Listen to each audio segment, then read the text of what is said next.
It's been a while since I've given you a Goth Auntie story. This one I've been holding on for a couple of weeks.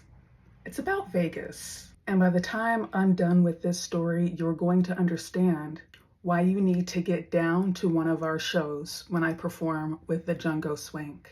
Okay. So yeah, as you may or may not know, me and the guys from the Django Swank, we had a show in Vegas a couple of weeks ago. Back at the same venue that hosted us during our fall tour. They're called the Griffin, hosted by Dirty Rock and Roll, and we love him so much. Hey, shout out to you. Thank you so much for having us. We love it so much. We love the Griffin and we love Vegas.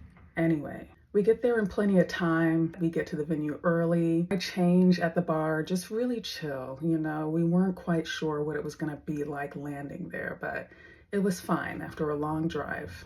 Has 3 bands on the bill: 3 Blind Bats, us, and Miranda and The Beat.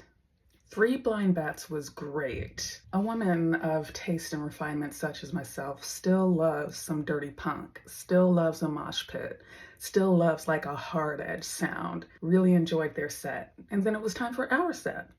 So y'all already know I made all this fuss about going live for you guys.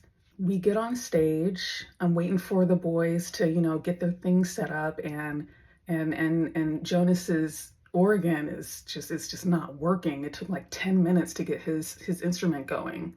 So by the time he finally got it going, I had to scramble and do my live, and it didn't work, so we just had to start without it.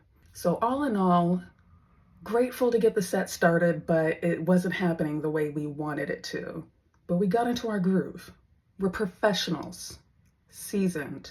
So during our opening number, I'm noticing out the corner of my eye this woman at the entrance, because that's over by where I'm performing, and she seems kind of different, but I can't tell how because I'm concentrating. Professional. Seasoned. So this woman at the entrance, she just kind of barges in, and she's carrying this huge sack that's clear and filled with bolillo rolls. I hope I said that right. Somebody Mexican or from Mexico correct me. Is it bolillo or bolillo? Anyways, those French colonial leftovers that are now short and stunted in Mexico, and they're great and I love them.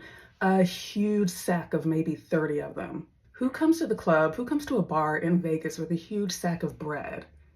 Inquiring minds want to know. But I had too much on my mind. We had to recover this set. I had to, give you body, give you face, give you maracas, give you tambourine, give you show. But I did appreciate this woman, because as we started our second song, she's just immediately starting to dance. And I gotta say something. The crowds, you guys are lovely, but y'all need to bring the energy, because I know we're bringing it to you. And she was giving us what we were giving. It was great. I'm like, who is this girl? I like her. And then I'm doing a little turn. I'm doing my little step ball change, and I turn around and I see she's taking off her shirt. Rock and roll, honey. You know what? I'm not even judging. I lost my shirt in a mosh pit once. I talked about it before. I didn't do it on purpose. She did it on purpose. But we're not slut shaming or anything, because I get it. And I think we're that great. So yeah, her top comes off and out come those titties. Rock and roll. But then we hit this really, really aggressive part in the song.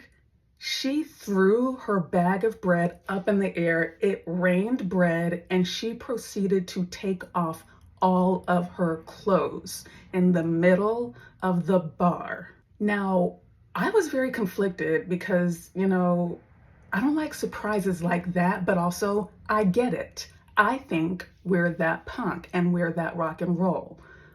But also, that was jarring. When I say bucket naked, this girl, she was howling at the moon.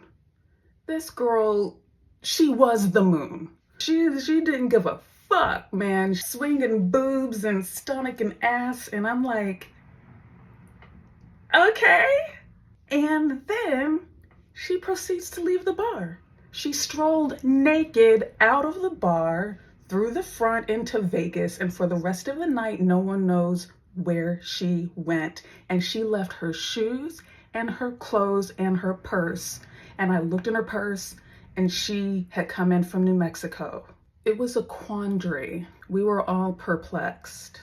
I hope she's okay. Honey, if you're out there and you're seeing this, please let us know you're okay, okay? But anyways, that's just what we do to you when we perform. That's what the Jungle Swing does to your spirit and body and soul. And I think that we need more of that these days.